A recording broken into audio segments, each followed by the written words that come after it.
করেছি, হাদিস তেলাওয়াত করেছি, এর উপর আলোচনা করব। আল্লাহ তাআলা তৌফিক দান করুন, সকলে বলে আমিন। সেটা হচ্ছে আমরা এখানে সকল শ্রেণীর মানুষ আছি। কেউ বা বিএনপি, কেউ বা আওয়ামী লীগ, কেউ বা জামাতি, অনেকে কেউ বা পীরপন্থী, অনেকে অনেক শ্রেণীর মানুষ মাহফিলে কিন্তু থাকে। কথা বলে ঠিক কিনা? সব শ্রেণীর মানুষ মাহফিলে থাকে, কোরআনের আলোচনা। আমার হাতে যেই কিতাবটা দেখতে পাচ্ছেন, এটার নাম কি? কুরআনুল কারীম।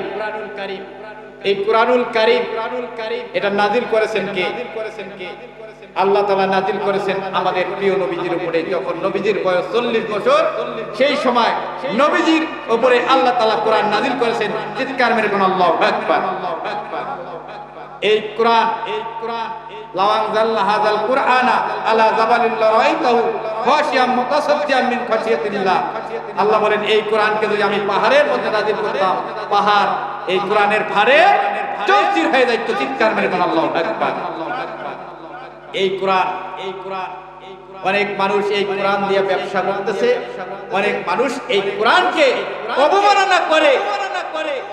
কোরআনকে এমন ভাবে একটা কিতাব মনে করে এটা আল্লাহ তাআলার যে একটা বাণী। কিছু কিছু ব্যক্তির কাছে এই কোরআনের কোনো মূল্য নাই। কথা বলেন ঠিক কিনা? আমি প্রমাণ দেই। আপনাদের এই পাশের আশ্রয়ন জামে মসজিদ সংলগ্ন, আমি নাম না বলি, এক ভাই দেখতে একেবারে সুন্দর মানুষ, দাড়ি রেখেছিল। এই আমার দাড়ির থেকে 3 গুণ লম্বা। আমি নাম বলি না। ওনার বাড়িতে একজন পীর আসতো। ওনার বাড়িতে একজন ভণ্ড পীর আসতো। এই ভণ্ড পীর, এই যে আপনারা চেয়ার দিয়েছেন, এরকম বড় আকারের একটা চেয়ার, একটা সিংহাসন করেছিল তারা বাড়িতে। করার পরে মনোযোগী হই আমরা। করার পরে ওই পীর সাহেব মাসে একবার বা দুইবার আসতো। যেদিন তিনি আসতেন, ওনার যে চেয়ারটা বসার, যে চেয়ারটা ছিল, যে সিংহাসন ছিল, ওনার চেয়ারের পায়া কোনটা? কয়টা? 4টা পায়ার মধ্যে 4টা কুরআনুল কারীম রেখে তার উপরে চেয়ার দেওয়ার পরে ওই পীর সাহেব ওই চেয়ারের উপরে বসতো। চিৎকার মেরে বলেন নাউযুবিল্লাহ। কত বড় অন্যায়! যেই কুরআনুল কারীম আল্লাহ তাআলা দুনিয়া সৃষ্টি 50,000 বছর আগে লাউহে মাহফুজের ভিতরে লিপিবদ্ধ করে রেখেছিলেন। হযরত আদম আলাইহিস সালাম এসেছেন পৃথিবীতে, তারপরে পর্যায়ক্রমে নবীর রাসূলরা এসেছে। সর্বশেষ আমাদের নবীকে আল্লাহ তাআলা দুনিয়ায় প্রেরণ করেছেন, আর আমাদের নবীর উপরে পবিত্র কুরআনুল কারীম নাযিল করেছেন। এই পবিত্র কুরআনুল কারীমটা হচ্ছে একটা মানুষের জীবন বিধান, কিভাবে একটা মানুষ জীবন পরিচালনা করবে, সমস্ত কিছু কুরআনুল কারীমের ভিতরে দেওয়া আছে। চিৎকার মেরে বলেন আল্লাহু আকবার। যেই কোরআন আমাদের কলিজা, যেই কোরআনকে আমরা মহব্বত করি, ভালোবাসি, আর একজন ভণ্ড পীর এসে আমাদের এলাকায় 4টা চেয়ারে 4টা পায়ার মধ্যে 4টা কুরআনুল কারীম দিয়ে সে উপরে বসতো, চেয়ারের উপরে। আরো ভেতরে অনেক কাজ হইতো, আমি বলবো না সেগুলি। এটা যখন আমার কানে যায়, আজকের আমার এই ভাতিজা হাফেজ কারি ওলিয়ার রহমান, উনি সহ আমি, এই এলাকায় অনেক বড় বড় মাওলানা আছে। মানে যখন এই মাহফিলে ওঠার পরে টেবিলে এমন ভাবে থাপড় শুরু করে দেয়, মনে হয় টেবিল 4টা 5টা দিল ভেঙে যায়। আমরা তাদেরকে ডেকেছিলাম, কেউ আমাদের ডাকে সাড়া দেয় নাই। আমি এসেছিলাম, হাফেজ কারি ওলিয়ার রহমান এসেছিল, কাকিনার 2 হুজুর এসেছিল। আমি ওই জায়গায় গিয়েছিলাম। যাওয়ার পরে ওই ব্যক্তিকে জিজ্ঞাসা করলাম, ভাই আপনার তো কিছুদিন আগে দাড়ি ছিল, এখন কেন দাড়ি নাই? বলছে সে, যেটা আমার ব্যাপার। আচ্ছা হোক ভাই, আপনার বাড়িতে পীর সাহেব আসে, এই পীর সাহেব আসার পরে আপনি পীর সাহেবের চেয়ারের নিচে 4টা কোরআন শরীফ দেন, কোরআনুল মাজিদ দেন, কোরআনুল কারীম দেন, এটার কারণ কি? আমাকে সে যুক্তি দিচ্ছে যে কোরআনটা কার বাণী? আমি বললাম আল্লাহর বাণী। বলছে যে মসজিদটা কার ঘর? আমি বললাম মসজিদটা আল্লাহর ঘর। উনি যুক্তি দিচ্ছে যে মসজিদ আল্লাহর ঘর, আল্লাহর ঘরে যদি মানুষ খালি পায়ে যদি পা রাখতে পারে, আল্লাহর ঘরে যদি মানুষ পা রাখতে পারে, তাহলে কোরআনুল কারিমের ভিতরে পা রাখা যাবে না। চিৎকার মেরে বলেন নাউজুবিল্লাহ। আমার একটু রাগ বেড়ে গেল, এলাকার লোকজন তার উপরে ক্ষেপে আছে। আমার বলতে হুজুর তার উল্টা পাল্টা কথা। যখন সে দোকানের মধ্যে বসে, দোকানে তার একটা ছেলে আছে, ছেলে তখন দোকানে যায়, যে বলে আব্বু আমাকে কিছু মজা কিনে দাও। তখন সে বলে এ কিসের আমাকে আব্বু বলো, আমাকে ভাই বলো, ভাই বলো, ভাই বলো, এরকম করে ধমক দেয়। যাই হোক বেসরা, এখন হেদায়েত হয়েছে। আমি ওখানে বলেছিলাম সকলের মাঝে, আমি বলেছিলাম এই ভণ্ডবীর আমাদের এলাকায় যদি আর কোনোদিন আসে, আমার নাম্বারটা আপনার নিয়ে রাখেন, শুধুমাত্র আমাকে ফোন দিবেন, আর এই ভণ্ডবীরকে শায়েস্তা করতে যা করা লাগে আমি একাই করব। চিৎকার মেরে কোন আল্লাহু আকবার। আল্লাহর কসম আমি খোঁজ নিয়েছি, আর দ্বিতীয়বার ওই পীর ওই এলাকায় আসতে সাহস পায় নাই। এরকম একজন মানুষ যদি ইসলামের কেউ ক্ষতি করতেছে, ইসলামকে নিয়ে বাজে মন্তব্য করতেছে, কোরআনুল কারীমকে নিয়ে বাজে মন্তব্য করতেছে, কোরআনের ক্ষতি করতেছে, আল্লাহকে নিয়ে গালি দিচ্ছে, কোরআনকে নিয়ে অবমাননা করতেছে, আমাদের প্রিয় নবীকে অবমাননা করতেছে, যদি একজন মুসলমান একাই যদি এর বিরুদ্ধে লড়ে আর একাই যদি আল্লাহর নামে স্লোগান দেয়, এটাই যথেষ্ট। চিৎকার মেরে কোন সুবহানাল্লাহ। আল্লাহর পয়গম্বর হযরত ইব্রাহিম আলাইহিস সালাম তিনি যখন দুনিয়ায় আগমন করেছিলেন, তিনি দেখলেন তার যখন 7-8 বছর বয়স, তিনি দেখলেন দেশের সমস্ত মানুষগুলি তার পিতা সহ সবাই মূর্তি পূজা করে। কি করে? মূর্তি পূজা করে। তার পিতা আদর নিজে মূর্তি তৈরি করে, বাজারে গিয়ে বিক্রি করে। ইব্রাহিম আলাইহিস সালামের যখন একটু বয়স হলো, ওনাকেও মূর্তি বিক্রি করার জন্য বাজারে পাঠাইলো। উনি কি করলেন? কিছুদূর গিয়া মূর্তিগুলো মাজার থেকে নেমে মূর্তির গলায় রশি লাগাইয়া টেনে টেনে বাজারে নিয়ে যায়। নেওয়ার পরে কেউ এই মূর্তি নেয় না, আবার ফেরত নিয়ে আসে। তার পিতা বলে তুমি মূর্তির এই অবস্থা করেছো কেন? বলছে তোমার মূর্তিকে আমি গলায় দড়ি লাগালাম, সে আমাকে কিছুই বললো না। আমি তাকে আশ্রে ধাদ্রাইয়া বাজারে নিয়ে গেলাম, কিছুই বলতে পারলো না। আমি বাজারে নিয়ে গেলাম, কেউ নিল না, এই জন্য আবার ফেরত নিয়ে এলাম। বলছে তুমি পরে অন্যায় করেছো। এবার তিনি বলল বাবা তুমি যেই মূর্তিকে মানো, যেই মূর্তি তৈরি করো, এই মূর্তি তো মানুষের কোনো উপকার করতে পারে না, সুতরাং তুমি মূর্তি পূজা ছেড়ে দাও। এই কথা যখন বলেছে, কথা চলে গেছে নমরুদের কাছে। নমরুদের কাছে যখন এই কথা চলে গেল, নমরুদ কি করলো? তাকে হযরত ইব্রাহিম আলাইহিস সালামকে ডাকলো। আপনারা কাহিনী জানেন, ওই যে মেলায় গিয়েছিল, উনি জান নাই, সমস্ত মূর্তিকে ভাঙলেন, ভাঙার পরে বড় মূর্তির ঘাড়ে কুড়াল দিলেন। দেওয়ার পরে যখন তারা মেলা থেকে আসলো, দেখলো সমস্ত মূর্তি ভাঙা। ইব্রাহিম আলাইহিস সালামকে জিজ্ঞাসা করলো মূর্তি ভাঙলো কে? বললো তোমার বড় খোদাকে জিজ্ঞাসা করো। বলছে যে আমাদের এই খোদা তো কথা বলতে পারে না। তিনি বললেন কথাই যদি বলতে পারে না, তাহলে তোমরা তাকে খোদা মানো কেন?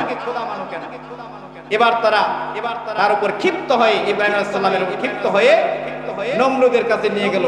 সবাই যখন নমরুদের কামরার মধ্যে প্রবেশ করতেছে, সবাই এরকম মাথা নিচু করে কুর্নিশ করে ঢুকতেছে। হযরত ইব্রাহিম আলাইহিস সালাম বুক টান করে দিয়া, মাথা উঁচু করে দিয়া নমরুদের সামনে দাঁড়াইছে।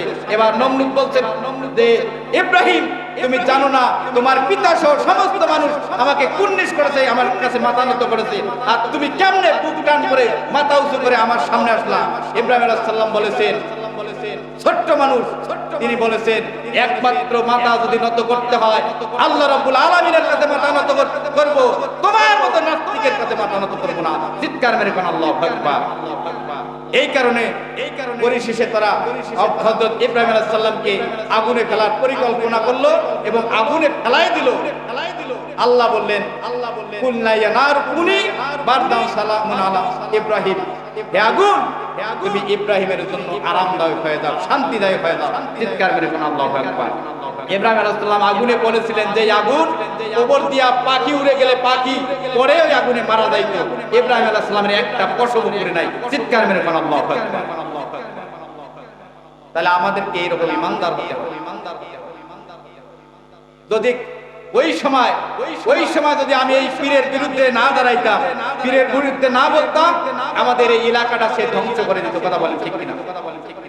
ধ্বংস করে দিত। এজন্য আমরা যখন এই যেখানেই দেখবো যে কোরআনকে নিয়ে, আমাদের রসুলকে নিয়ে, আল্লাহকে নিয়ে কটূক্তি করতেছে, সাথে সাথে যদি আপনার বিন্দু পরিমাণ ঈমান থাকে আর শরীরে বিন্দু পরিমাণ রক্ত থাকে, আপনি তাদের বিরুদ্ধে লড়বেন। আর এতে যদি আপনি এই যুদ্ধের ময়দানে গিয়া যদি আপনি শহীদ হয়ে যান, তাহলে আল্লাহ তাআলা সরাসরি আপনাকে জান্নাত দান করবে। সুবহানাল্লাহ বলুন, সুবহানাল্লাহ বলুন। এই যে আজকে আমরা মাহফিলের ভিতরে আল্লাহ তাআলা আমাদেরকে কবুল করেছেন, এটা হলো জান্নাতের বাগান। ঠিক কিনা বলেন? কিসের বাগান? জান্নাতের বাগানে আল্লাহ কবুল করেছেন বিধায় আমরা এখানে আসতে পেরেছি। আল্লাহ রাব্বুল আলামিন এই মুহূর্তে ফেরেশতাদেরকে ডাকতে বলে, আমার ফেরেশতারা দেখো তো আমার বান্দা এবং বান্দীগুলো দলে দলে কোন দিকে যায়। আল্লাহ দেখে, তারপরে বান্দা আল্লাহ ফেরেশতাদেরকে জিজ্ঞাসা করে, কথা বলেন ঠিক কিনা? কি আল্লাহ দেখে না? আল্লাহ দেখেন, তারপরেও ফেরেশতাদেরকে জিজ্ঞাসা করেন কারণ হলো আল্লাহ পাক রব্বুল আলামিন যখন দুনিয়ায় মানুষ প্রেরণ করতে চেয়েছিলেন, খলিফা প্রতিনিধি প্রেরণ করতে চেয়েছিলেন, আল্লাহ পাক রব্বুল আলামিন বলেন, ওয়াইয ক্বালা রাব্বুকা লিল মালাইকাতি ইন্নী জাইলুন ফিল আরদি খলিফা ক্বালু আতাজআলু ফিহা মান ইউফসিদু ফিহা ওয়া ইয়াসফিকু দিমাআ ওয়া নাহনু নুসাব্বিহু বিহামদিকা ওয়া নুকদ্দিসু লাক ক্বালা ইন্নী আ'লামু মা লা তা'লামুন। আল্লাহ পাক রব্বুল আলামিন যখন ফেরেশতাদেরকে বলেছিল, আমার ফেরেশতারা আমি দুনিয়ায় প্রতিনিধি প্রেরণ করতে চাই, ফেরেশতারা বলছিল, রব্বুল আলামিন আপনি কি দুনিয়ায় এমন কাউকে তৈরি করবেন যারা দুনিয়ায় গিয়া ঝগড়া ফাসাদ সৃষ্টি করবে, মারামারি করবে, রক্তাক্ত ঘটাবে? বরং আমরাই তো আপনার গুণ কীর্তন করতেছি, আপনার তাসবিহ পাঠ করতেছি। আল্লাহ বললেন, ইন্নী আ'লামু মা লা তা'লামুন, নিশ্চয়ই আমি আল্লাহ যা জানি তোমরা তা জানো না। জোরে কোন সুবহানাল্লাহ। এই জন্য আল্লাহর কোন বান্দা যখন ভালো কাজ করে, আল্লাহ পাক রব্বুল আলামিন ফেরেশতাদেরকে ডাক দিয়ে বলে, ফেরেশতারা দেখো তো আমার বান্দা এবং বান্দীগুলো কি করতেছে। ওই এই আজকের এই মাহফিলে যারা এসেছেন, আল্লাহ পাক রব্বুল আলামিন ফেরেশতাদেরকে ডাক দিয়ে বলছেন, ফেরেশতারা দেখো তো আমার বান্দা এবং বান্দীগুলো দলে দলে কোন দিকে যায়। ফেরেশতারা বলে, রব্বুল আলামিন ওই যে মধ্য জামির বাড়ি একটা মাদ্রাসা মাহফিল হচ্ছে, ওখানে তোমার বান্দা এবং বান্দীগুলো দলে দলে যায়। আল্লাহ পাক রব্বুল আলামিন বলেন, আমার ফেরেশতারা তোমরা বলো তো আমার এই বান্দা এবং বান্দীগুলোকে কোন পুরস্কারে পুরস্কৃত করা যায়? ফেরেশতারা বলে, রব্বুল আলামিন আল্লাহ তাআলা তোমার বান্দা এবং বান্দীকে তুমি কোন পুরস্কারে পুরস্কৃত করবা এটা তুমি ভালো জানো। আল্লাহ পাক রব্বুল আলামিন বলেন, আমার ফেরেশতারা আমার যেই বান্দা এবং বান্দী মাহফিল শোনার জন্য যায়, আমার বান্দা এবং বান্দী বাড়ি থেকে শুরু করে ওই মাহফিল পর্যন্ত যতগুলি কদম হাঁটবে, যতগুলি পা হাঁটবে, প্রত্যেকটা কদমে কদমে বান্দার আমলনামায় 10-10টা করে নেকি তোমরা লিপিবদ্ধ করে দাও। জোরে কোন সুবহানাল্লাহ। শুধু তাই নয়, আল্লাহ পাক রব্বুল আলামিন ডাকতে বলে, ফেরেশতারা আমার যেই বান্দা এবং বান্দীগুলো মাহফিলের ভিতরে বসে বসে মাহফিল শুনবে, বান্দা যখন আমার বান্দা এবং বান্দী শ্বাস আর প্রশ্বাস নেবে, প্রত্যেকটা শ্বাস এবং প্রশ্বাসের বিনিময়ে বান্দা এবং বান্দীর আমলনামায় 10-10টা করে নেকি লিপিবদ্ধ করে দাও। বলেন সুবহানাল্লাহ। শুধু তাই নয়, আল্লাহ রাব্বুল আলামিন বলেন, আমার ফেরেশতারা আমার যেই বান্দা এবং বান্দীগুলো মাহফিল শোনার জন্য যায়, বক্তা তেলাওয়াত করবে কুরআনুল কারীম থেকে, বক্তা তেলাওয়াত করবে এক একটা হরফের বিনিময়ে বক্তার আমলনামায় 10-10টা করে নেকি যাবে। আর আমার যেই বান্দা এবং বান্দী বসে বসে কুরআনুল কারীমের তেলাওয়াত শুনবে, তার আমলনামায় 10-10টা নেকি তোমরা লিপিবদ্ধ করে দাও। বলে সুবহানাল্লাহ। তাহলে লাভ আছে না নাই? জান্নাতের বাগানে আসলে লাভ আছে না নাই? যত তেলাওয়াত হবে একটা হরফ তেলাওয়াত হবে, একটা হরফের বিনিময়ে বক্তার আমলনামায় 10 নেকি, শ্রোতার আমলনামায় 10 নেকি। সুবহানাল্লাহ। এই কোরআনুল কারীম আল্লাহ তাআলা নাযিল করেছেন, দেখেন কত আল্লাহ তাআলা এটার মর্যাদা কি রকম দিয়েছেন। কোন মানুষ কোরআনুল কারীম পড়তে পারে না, একজন পড়তে পারে, তার পাশে যদি বসে, সে যদি তেলাওয়াত শুনে, যে ব্যক্তি পড়লো সে যে সওয়াব পাবে, বসে যে শুনলো সে। আবার এটা সুযোগ নাই, কে পড়তে পারে না, যদি কোরআনুল কারীমের অক্ষরগুলো এরকম করে দেখে, প্রত্যেকটা অক্ষরে দেখবে, এই দেখার কারণে আল্লাহ তাআলা তার আমলনামায় একটা করে অক্ষরের বিনিময়ে 10-10টা করে নেকি লিপিবদ্ধ করে দেবে। সুবহানাল্লাহ। এজন্য কোরআন পড়ার দরকার আছে না নাই? এই যেখানে মাদ্রাসা প্রতিষ্ঠিত হচ্ছে, এই মাদ্রাসায় বাচ্চাদেরকে দেওয়ার দরকার আছে না নাই? আছে নাই? আমি তেলাওয়াত করেছি সূরা সফের 10 নম্বর আয়াত। আল্লাহ রাব্বুল আলামিন বলেন, ইয়া আইয়ুহাল্লাযীনা আমানু হাল আদুল্লুকুম আলা তিজারাতিন তুমদিকুম মিন আযাবিন আলীম। আল্লাহ রাব্বুল আলামিন বলেন, ইয়া আইয়ুহাল্লাযীনা আমানু, হে ঈমানদারেরা, হাল আদুল্লুকুম আলা তিজারাতিন, আমি কি তোমাদেরকে এমন একটা ব্যবসার অনুসন্ধান দিব, তুমদিকুম মিন আযাবিন আলীম, এই ব্যবসা করলে পরে তোমরা জাহান্নামের আযাব থেকে রক্ষা পাইবা।